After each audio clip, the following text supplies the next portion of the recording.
ನಮಸ್ಕಾರ ಸ್ನೇಹಿತರೆ, ಮತ್ತೆ ರಾಜ್ಯದ ಮುಖ್ಯವಾದ ಮಾಹಿತಿಗಳನ್ನು ಡೀಟೇಲ್ ಆಗಿ ನೋಡೋಣ. ಬಿಜೆಪಿ ಶಾಸಕ ಯತ್ನಾಳ್ ಅವರಿಗೆ ಸುಪ್ರೀಂ ಕೋರ್ಟ್ ನಿಂದ ಶಾಕಿಂಗ್ ಸುದ್ದಿ ಸಿಕ್ಕಿದೆ. ಡಿ.ಕೆ. ಶಿವಕುಮಾರ್ ಅವರ ಆಸ್ತಿ ವಿಚಾರ ಕುರಿತಂತೆ ಯತ್ನಾಳ್ ಅವರಿಗೆ ಶಾಕ್ ಕೊಟ್ಟ ಸುಪ್ರೀಂ ಕೋರ್ಟ್ ಮತ್ತೊಂದೆಡೆಯಲ್ಲಿ ಕೇಂದ್ರದ ಬಜೆಟ್ ನಲ್ಲಿ ಆದಾಯ ತೆರಿಗೆ ವಿನಾಯಿತಿ ಸೇರಿದಂತೆ 10 ಪ್ರಮುಖ ಬದಲಾವಣೆ ಎಲ್ಲ ಮಾಹಿತಿಗಳನ್ನ ನೋಡೋಣ. ಇನ್ನು ಕೇಂದ್ರದ ಸರ್ಕಾರ ಕನ್ನಡಿಗರ ಪಾಲಿಗೆ ಕಿವುಡಾಗಿದೆ. ಬಜೆಟ್ ನಲ್ಲಿ ಎಲ್ಲ ನಿರೀಕ್ಷೆ ನಿಜ ಆಗೋದಿಲ್ಲ ಎಂದು ಮುಖ್ಯಮಂತ್ರಿಯವರ ಅಸಮಾಧಾನ. ಕರ್ನಾಟಕಕ್ಕೆ ಬಜೆಟ್ ನಲ್ಲಿ 0 ಸಿಕ್ಕಿದೆ, ನಮಗೆ ಏನೂ ಕೊಟ್ಟೇ ಇಲ್ಲ ಎಂದಿರುವ ಮುಖ್ಯಮಂತ್ರಿಯವರ ಹೇಳಿಕೆಗೆ ಆರೋಶಕ್ ಅವರು ಟಾಂಗ್ ಕೊಟ್ಟಿದ್ದಾರೆ. ನಿಮಗೆ ಕೊಟ್ಟರೆ ತಿಂದು ಹಾಕ್ತೀರಾ ಅಂತ ಬಡವರಿಗೆ ಕೊಟ್ಟಿದ್ದಾರೆ ಎಂದು ಆರೋಶಕ್ ಅವರ ಲೇವಡಿ. ಎಲ್ಲ ಮಾಹಿತಿಗಳನ್ನ ನೋಡೋಣ. ಮತ್ತೊಂದೆಡೆಯಲ್ಲಿ ಕೇಂದ್ರದ ಬಜೆಟ್ ಅನ್ನ ಪ್ರಸ್ತಾಪಿಸಿ ಎಐಸಿಸಿ ಅಧ್ಯಕ್ಷರಾಗಿರುವ ಮಲ್ಲಿಕಾರ್ಜುನ್ ಖರ್ಗೆ ಅವರು ಕೂಡ ವ್ಯಂಗ್ಯವಾಡಿದ್ದಾರೆ. 900 ಇಲಿಗಳನ್ನ ತಿಂದ ನಂತರ ಬೆಕ್ಕು ಹಜಿಗೆ ಹೋಯ್ತು ಎಂದು ಗಾದೆ ಮೂಲಕ ವ್ಯಂಗ್ಯವಾಡಿದ್ದಾರೆ. ಎಲ್ಲ ಸುದ್ದಿಗಳನ್ನು ಡೀಟೇಲ್ ಆಗಿ ನೋಡೋಣ. ಅದಕ್ಕಿಂತ ಮೊದಲು ದಯವಿಟ್ಟು ನೀವು ನಮ್ಮ ಚಾನಲ್ಗೆ ಮೊದಲು ಬಾರಿ ಭೇಟಿ ಕೊಡ್ತಾ ಇದ್ರೆ ಕೆಳಗೆ ಕಾಣುವ ಸಬ್ಸ್ಕ್ರೈಬ್ ಬಟನ್ ಮೇಲೆ ಕ್ಲಿಕ್ ಮಾಡಿ, ಪಕ್ಕದಲ್ಲಿ ಗಂಟೆ ಕಾಣಿಸುತ್ತೆ ಸ್ನೇಹಿತರೆ, ಅದನ್ನು ಕೂಡ ಒತ್ತಿದ್ರೆ ರಾಜ್ಯದ ಮುಖ್ಯವಾದ ಮಾಹಿತಿಗಳು ನಿಮಗೆ ಸಿಗುತ್ತವೆ. ಈ ಒಂದು ವಿಡಿಯೋಗೆ ಲೈಕ್ ಮಾಡಿ ಮತ್ತು ವಿಡಿಯೋನ ಪೂರ್ತಿಯಾಗಿ ನೋಡಿ.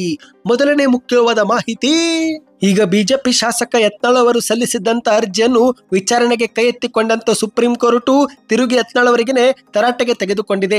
ಹೌದು ಗೆಳೆಯರೆ, ಡಿ.ಕೆ. ಶಿವಕುಮಾರ್ ಅವರ ಅಕ್ರಮ ಆಸ್ತಿ ಗಳಿಕೆ ಆರೋಪಕ್ಕೆ ಕುರಿತಂತೆ ಈ ಒಂದು ಹಿಂದೆ ಯತ್ನಾಳ್ ಅವರು ಒಂದು ಸಿಬಿಐ ತನಿಖೆಗೆ ಅರ್ಜಿಯನ್ನು ಸಲ್ಲಿಸಿದ್ರು. ಆದ್ರೆ ಸಿಬಿಐ ತನಿಖೆಗೆ ನೀಡಿದ್ದಂತ ಆ ಒಂದು ಅನುಮತಿಯನ್ನು ರಾಜ್ಯದ ಕಾಂಗ್ರೆಸ್ ಸರ್ಕಾರ ಹಿಂಪಡೆದಿತ್ತು. ಇದೇ ಒಂದು ಹಿಂಪಡೆದ ಕ್ರಮವನ್ನ ಪ್ರಶ್ನೆ ಮಾಡಿ ಬಿಜೆಪಿ ಶಾಸಕ ಯತ್ನಾಳ್ ಅವರು ಸುಪ್ರೀಂ ಕೋರ್ಟ್ ಮೆಟ್ಟಿಲೇರಿದ್ರು. ಆದ್ರೆ ಇದೀಗ ಸುಪ್ರೀಂ ಕೋರ್ಟ್ ನಲ್ಲೂ ಕೂಡ ಯತ್ನಾಳ್ ಅವರಿಗೆ ಹಿನ್ನಡೆಯಾಗಿದೆ. ಹೌದು ಸ್ನೇಹಿತರೆ, ಜನವರಿ 29ರಂದು ಸುಪ್ರೀಂ ಕೋರ್ಟ್ ಯತ್ನಾಳ್ ಅವರು ಸಲ್ಲಿಕೆ ಮಾಡಿದ್ದಂತ ಅರ್ಜಿಯನ್ನು ವಿಚಾರಣೆ ನಡೆಸಿದ್ದು. ಇದೇ ವೇಳೆ ಅರ್ಜಿದಾರ ಯತ್ನಾಳ್ಗೆ ನ್ಯಾಯಮೂರ್ತಿಯವರು ತರಾಟೆಗೆ ತೆಗೆದುಕೊಂಡಿದ್ದಾರೆ. ನಿಮ್ಮ ಪೊಲಿಟಿಕಲ್ ಅಡ್ವಾಂಟೇಜ್ ತೆಗೆದುಕೊಳ್ಳಲು ಇಂತಹ ಅರ್ಜಿ ಯಾಕೆ ಹಾಕುತ್ತೀರಿ ಎಂದು ಯತ್ನಾಳ್ ಅವರಿಗೆ ಪ್ರಶ್ನೆ ಮಾಡಿದ್ದಾರೆ. ರಾಜಕೀಯ ಮಾಡುವುದಾದ್ರೆ ಫೀಲ್ಡ್ ಒಳಗೆ ಇದ್ದು ಮಾಡಿ ಎಂದು ಯತ್ನಾಳ್ ಅವರಿಗೆ ಸುಪ್ರೀಂ ಕೋರ್ಟ್ನ ನ್ಯಾಯಮೂರ್ತಿಯವರು ಕ್ಲಾಸ್ ತೆಗೆದುಕೊಂಡಿದ್ದಾರೆ. ಮತ್ತೆ ಮುಂದಿನ ವಿಚಾರಣೆಯನ್ನು ಮಾರ್ಚ್ 26ಕ್ಕೆ ಮುಂದೂಡಿದ್ದಾರೆ. ಹೌದು, ಈ ಒಂದು ಹಿಂದೆಯೂ ಕೂಡ ಬಿಜೆಪಿ ಸರ್ಕಾರವು ಡಿ.ಕೆ. ಶಿವಕುಮಾರ್ ಅವರ ಆದಾಯ ಮೀರಿದ ಆಸ್ತಿ ಗಳಿಕೆ ಪ್ರಕರಣ ಕುರಿತಂತೆ ತನಿಖೆ ಮಾಡುವಂತೆ ಸಿಬಿಐಗೆ ನೀಡಿತ್ತು. ಆದ್ರೆ ರಾಜ್ಯದಲ್ಲಿ ಸಿದ್ದರಾಮಯ್ಯನವರ ಸರ್ಕಾರ ಆಡಳಿತಕ್ಕೆ ಬಂದ ನಂತರ ಸಿಬಿಐ ತನಿಖೆಗೆ ನೀಡಿದ್ದಂತ ಅನುಮತಿಯನ್ನ ರದ್ದು ಮಾಡಲಾಗಿತ್ತು. ಇದನ್ನೇ ಪ್ರಶ್ನೆ ಮಾಡಿ ಸಿಬಿಐ ಹಾಗೂ ಬಿಜೆಪಿ ಶಾಸಕ ಯತ್ನಾಳ್ ಅವರು ಹೈಕೋರ್ಟ್ ಮೆಟ್ಟಿಲೇರಿದ್ರು. ಆದ್ರೆ ಹೈಕೋರ್ಟ್ ನಲ್ಲೂ ಕೂಡ ಯತ್ನಾಳ್ ಅವರು ಸಲ್ಲಿಸಿದ್ದಂತ ಅರ್ಜಿಯನ್ನ ಕರ್ನಾಟಕದ ಹೈಕೋರ್ಟ್ ವಜಾ ಮಾಡಿ ಆದೇಶ ಹೊರಡಿಸಿತ್ತು. ನಂತರ ಇಷ್ಟಕ್ಕೆ ಸುಮ್ಮನಾಗದಂತ ಯತ್ನಾಳ್ ಅವರು ಇದೀಗ ಸುಪ್ರೀಂ ಕೋರ್ಟ್ಗೂ ಕೂಡ ಮೇಲ್ಮನವಿ ಸಲ್ಲಿಸಿದ್ದು. ಆದ್ರೆ ಈಗ ವಿಚಾರಣೆ ಮಾಡಿದಂತ ಸುಪ್ರೀಂ ಕೋರ್ಟ್ ತಿರುಗಿ ಯತ್ನಾಳ್ ಅವರಿಗೆ ತರಾಟೆಗೆ ತೆಗೆದುಕೊಂಡು ಮುಂದಿನ ವಿಚಾರಣೆಯನ್ನು ಮಾರ್ಚ್ 26ಕ್ಕೆ ಮುಂದೂಡಿದೆ. ಇನ್ನೀಗ ಎರಡನೇ ಮುಖ್ಯವಾದ ಮಾಹಿತಿಗೆ ಹೋಗೋಣ ಸ್ನೇಹಿತರೆ. ಹಣಕಾಸು ಸಚಿವೆಯಾಗಿರುವ ನಿರ್ಮಲಾ ಸೀತಾರಾಮನ್ ಅವರು ಸತತ 8ನೇ ಬಾರಿಗೆ ಬಜೆಟ್ ಮಂಡಿಸಿ ದಾಖಲೆ ಮಾಡಿದ್ದು. ಈ ಬಾರಿಯ ಬಜೆಟ್ ನಲ್ಲಿ ರೈತರಿಗೆ, ಮಹಿಳೆಯರಿಗೆ ಸೇರಿದಂತೆ ದೇಶದ ಎಲ್ಲಾ ಮಧ್ಯಮ ವರ್ಗದವರಿಗೆ ಸಿಹಿ ಸುದ್ದಿ ಸಿಕ್ಕಿದೆ. ಹೌದು ಗೆಳೆಯರೆ, ಈ ಬಾರಿಯ ಬಜೆಟ್ ನಲ್ಲಿ ಆದಾಯ ತೆರಿಗೆ ಕುರಿತಂತೆ ಒಂದು ದೊಡ್ಡ ಘೋಷಣೆ ಮಾಡಲಾಗಿದೆ. ಈ ಒಂದು ಹಿಂದೆ ಒಂದು ವರ್ಷದಲ್ಲಿ 12 ಲಕ್ಷ ಆದಾಯ ಗಳಿಸಿದರೆ 90,000 ರೂಪಾಯಿ ಟ್ಯಾಕ್ಸ್ ಕಟ್ಟಬೇಕಾಗುತ್ತಿತ್ತು. ಆದ್ರೆ ಇನ್ನು ಮುಂದೆ 12 ಲಕ್ಷವರೆಗಿನ ಯಾವುದೇ ಆದಾಯಕ್ಕೆ ಟ್ಯಾಕ್ಸ್ ಇರೋದಿಲ್ಲ. ಅಂದ್ರೆ ಸ್ನೇಹಿತರೆ, ಒಬ್ಬ ವ್ಯಕ್ತಿ ಒಂದು ವರ್ಷದಲ್ಲಿ 12 ಲಕ್ಷ ಸಂಪಾದಿಸಿದರೆ ಆ ಪೂರ್ತಿ ಹಣ ಮನೆಗೆ ಒಯ್ಯಬಹುದು. ಯಾವುದೇ 1 ರೂಪಾಯಿ ಕೂಡ ಟ್ಯಾಕ್ಸ್ ಕಟ್ಟುವಂತಿಲ್ಲ. ಏಕೆಂದ್ರೆ ಸೆಕ್ಷನ್ 87A ಅಡಿಯಲ್ಲಿ ರಿಬೇಟ್ ಮೂಲಕ 90,000 ರೂಪಾಯಿಯನ್ನು ಮರಳಿ ಆ ಒಂದು ವ್ಯಕ್ತಿಗೆ ಕೊಡಲಾಗುತ್ತೆ.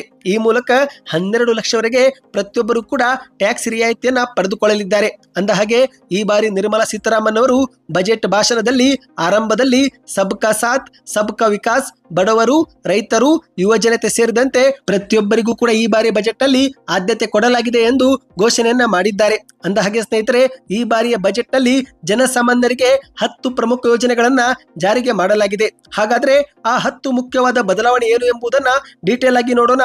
ಅದಕ್ಕಿಂತ ಮೊದಲು ವಿಡಿಯೋಗೆ ಲೈಕ್ ಮಾಡಿಲ್ಲವೆಂದ್ರೆ ದಯವಿಟ್ಟು ಲೈಕ್ ಮಾಡಿ. ಹೌದು, ಈ ಬಾರಿಯ ಬಜೆಟ್ ನಲ್ಲಿ ಜನಸಾಮಾನ್ಯರಿಗೆ ಹಲವು ಲಾಭವಾಗಿದೆ. ಅದರಲ್ಲಿ ಮೊದಲನೇದಾಗಿ ಇನ್ನು ಮುಂದೆ 12 ಲಕ್ಷವರೆಗಿನ ಆದಾಯಕ್ಕೆ ಯಾವುದೇ ತೆರಿಗೆ ಇರುವುದಿಲ್ಲ. ಆದ್ರೆ 12 ಲಕ್ಷ ಮೇಲೆ ಇರುವ ಆದಾಯಕ್ಕೆ ನೀವು ತೆರಿಗೆಯನ್ನ ಕಟ್ಟಬೇಕಾಗುತ್ತೆ.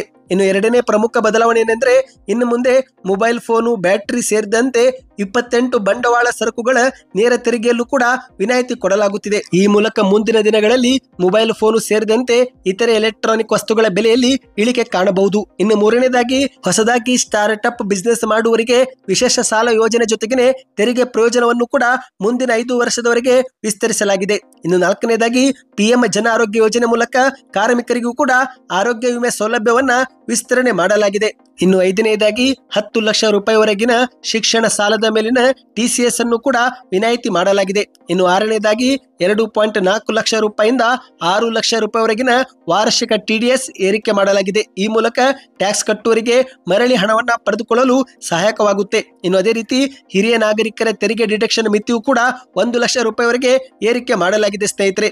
ಇನ್ನು ಅದೇ ರೀತಿ ಈ ಬಾರಿ ಬಜೆಟ್ ಅಲ್ಲಿ ಮಧ್ಯಮ ವರ್ಗ ಕುಟುಂಬಗಳಿಗೆ ವಸತಿ ಯೋಜನೆ ಕುರಿತಂತೆ ಹೆಚ್ಚು ಆದ್ಯತೆ ಕೊಡಲಾಗಿದೆ. ಇನ್ನು ಇದರಲ್ಲಿ ಮುಖ್ಯವಾಗಿ ಜೀವ ಉಳಿಸುವ 26 ಔಷಧಿಗಳ ಸುಂಕ ಸಂಪೂರ್ಣ ಕಡಿತ ಮಾಡುವುದರ ಜೊತೆಗೆ ಇತರೆ ಔಷಧಿಗಳ ಸುಂಕವು ಕೂಡ 5% ಕಡಿತ ಮಾಡಲಾಗಿದೆ. ಈ ಮೂಲಕ ಇನ್ನು ಮುಂದೆ ಮೆಡಿಕಲ್ಗಳಲ್ಲಿ ಟ್ಯಾಬ್ಲೆಟ್ಸ್ಗಳು ಇನ್ನೂ ಕಡಿಮೆ ಬೆಲೆಗೆ ಲಭ್ಯವಾಗಲಿದೆ ಸ್ನೇಹಿತರೆ.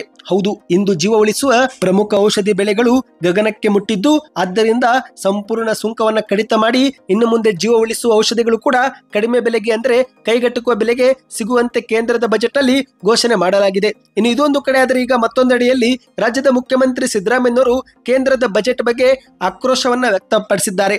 ಹೌದು, ಈ ಬಾರಿಯ ಬಜೆಟ್ ನಲ್ಲಿ ಕರ್ನಾಟಕ ರಾಜ್ಯಕ್ಕೆ ಮತ್ತೆ ಅನ್ಯಾಯ ಮಾಡಲಾಗಿದೆ ಎಂದು ಮುಖ್ಯಮಂತ್ರಿಯವರು ಮೈಸೂರಲ್ಲಿ ಆರೋಪವನ್ನ ಮಾಡಿದ್ದಾರೆ. ಹೌದು, ಮೈಸೂರು ನಗರದ TK ಲೇಔಟ್ ನಲ್ಲಿರುವ ತಮ್ಮ ನಿವಾಸದಲ್ಲಿ ಸುದ್ದಿಗೋಷ್ಠಿ ಕರೆದು ಮಾತನಾಡಿರುವಂತಹ ಮುಖ್ಯಮಂತ್ರಿಯವರು ಈ ಬಾರಿಯ ಬಜೆಟ್ ನಲ್ಲಿ ಕೇಂದ್ರದ ಬಿಜೆಪಿಯವರು ಕರ್ನಾಟಕ ಸೇರಿದಂತೆ ಹಲವು ರಾಜ್ಯಗಳಿಗೆ ಅನ್ಯಾಯ ಮಾಡಿದ್ದಾರೆ. ಕೇಂದ್ರ ಸರ್ಕಾರ ಮಂಡಿಸಿರುವ ಈ ಒಂದು ವರ್ಷದ ಬಜೆಟ್ ನಿರಾಶಾದಾಯಕ ಬಜೆಟ್ ಆಗಿದೆ. ಆರ್ಥಿಕ ಬೆಳವಣಿಗೆಗೆ ಪೂರಕವಲ್ಲದ ಬಜೆಟ್ ಆಗಿದೆ. ಯಾವುದೇ ದೂರದೃಷ್ಟಿ ಇಲ್ಲ. ಈ ಬಾರಿಯ ಬಜೆಟ್ ನಲ್ಲಿ ಕರ್ನಾಟಕಕ್ಕೆ ಅನ್ಯಾಯ ಮಾಡಿ ಈ ಬಾರಿಯೂ ಕೂಡ ಕರ್ನಾಟಕಕ್ಕೆ ಚೊಂಬನ್ನ ಕೊಡುವುದನ್ನ ಮುಂದುವರಿಸಿದ್ದಾರೆ ಎಂದು ಆಕ್ರೋಶವನ್ನ ವ್ಯಕ್ತಪಡಿಸಿದ್ದಾರೆ. ಹೌದು ಗೆಳೆಯರೆ, ಕರ್ನಾಟಕ ರಾಜ್ಯಕ್ಕೆ ಬಜೆಟ್ ಒಳಗೆ ಚೊಂಬು ಕೊಟ್ಟಿದ್ದಾರೆ ಎಂದು ಮುಖ್ಯಮಂತ್ರಿಯವರು ಕಿಡಿಕಾರಿದ್ದಾರೆ. ಕರ್ನಾಟಕದಿಂದ ಆಯ್ಕೆಯಾಗಿರುವ ಸಂಸದರಾಗಲಿ ಕೇಂದ್ರ ಸಚಿವರಾಗಲಿ ಯಾರೊಬ್ಬರು ಕೂಡ ಕರ್ನಾಟಕದ ಪರ ಮಾತನಾಡಲಿಲ್ಲ. ಅಷ್ಟೇ ಅಲ್ಲದೆ ಯಾವುದೇ ಅನುದಾನ ತರುವಲ್ಲಿಯೂ ಕೂಡ ಇವರೆಲ್ಲರೂ ವಿಫಲರಾಗಿದ್ದಾರೆ ಎಂದು ಕಿಡಿಕಾರಿದ್ದಾರೆ. ಈ ಒಂದು ಹಿಂದೆ ಕೇಂದ್ರದ ಬಜೆಟ್ ಪೂರ್ವ ಚರ್ಚೆಗೆ ನಮ್ಮನ್ನ ಕರೆದಿದ್ರು, ನನಗೆ ಹೋಗೋಕೆ ಆಗಲಿಲ್ಲ. ಅದಕ್ಕೆ ನಾನು ಕಂದಾಯ ಸಚಿವ ಕೃಷ್ಣ ಬೈರೇಗೌಡವರನ್ನ ಕಳುಹಿಸಿದ್ದೆ. ಅವರು ಅನೇಕ ಬೇಡಿಕೆಗಳನ್ನ ಇಟ್ಟಿದ್ರು, ಆದ್ರೆ ನಮ್ಮ ಬೇಡಿಕೆಗಳು ಈ ಬಾರಿ ಒಂದು ಕೂಡ ಅವರು ಈಡೇರಿಸಲಿಲ್ಲ, ಈಡೇರಿಸುವ ಕೆಲಸವೂ ಕೂಡ ಮಾಡಿಲ್ಲ ಎಂದು ಮುಖ್ಯಮಂತ್ರಿ ಅಸಮಾಧಾನ ವ್ಯಕ್ತಪಡಿಸಿದ್ದಾರೆ. ಇಂದು ದೇಶದಲ್ಲಿ ಹೆಚ್ಚು ತೆರಿಗೆ ಕೊಡುವ ರಾಜ್ಯಗಳಲ್ಲಿ ಕರ್ನಾಟಕ 2ನೇ ಸ್ಥಾನದಲ್ಲಿದೆ. ಆದರೆ ಬಿಹಾರ ಮತ್ತು ಆಂಧ್ರ ಪ್ರದೇಶಕ್ಕೆ ಬಜೆಟ್ ನಲ್ಲಿ ಹೆಚ್ಚು ಅನುದಾನ ಅವರು ಕೊಟ್ಟಿದ್ದಾರೆ. ರಾಜಕೀಯ ಕಾರಣಕ್ಕೆ ಬಿಹಾರಕ್ಕೆ ಹೆಚ್ಚು ಅನುದಾನ ಕೊಡಲಾಗಿದೆ. ಈ ಬಾರಿಯ ಬಜೆಟ್ ಬಿಹಾರಿ ಬಜೆಟ್ ಆಗಿದೆ. ಬಿಹಾರಕ್ಕೆ ಬೆಣ್ಣೆ, ಕರ್ನಾಟಕಕ್ಕೆ 0 ಎಂದು ಮುಖ್ಯಮಂತ್ರಿಯವರು ಬೇಸರವನ್ನ ವ್ಯಕ್ತಪಡಿಸಿದ್ದಾರೆ. ಮೇಕೆದಾಟು, ಭದ್ರಾ ಮೇಲ್ದಂಡೆ, ಮಹದಾಯಿ, ಕೃಷ್ಣಾ ಮೇಲ್ದಂಡೆ ಸೇರಿದಂತೆ ಯಾವುದೇ ನೀರಾವರಿ ಯೋಜನೆಗಳಿಗೂ ಕೂಡ ಹಣವೇ ಕೊಟ್ಟಿಲ್ಲ ಎಂದು ಕಿಡಿಕಾರಿದ್ದಾರೆ.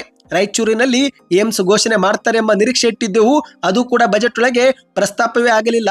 ರಾಜ್ಯದ ನಗರಗಳು, ಕುಡಿಯುವ ನೀರಿನ ಯೋಜನೆ, ಗ್ರಾಮೀಣ ಪ್ರದೇಶ, ರೈಲ್ವೆ ಹೆದ್ದಾರಿ ಸೇರಿದಂತೆ ಯಾವುದೇ ಯೋಜನೆಗಳಿಗೆ ಅನುದಾನವೇ ಕೊಟ್ಟಿಲ್ಲ.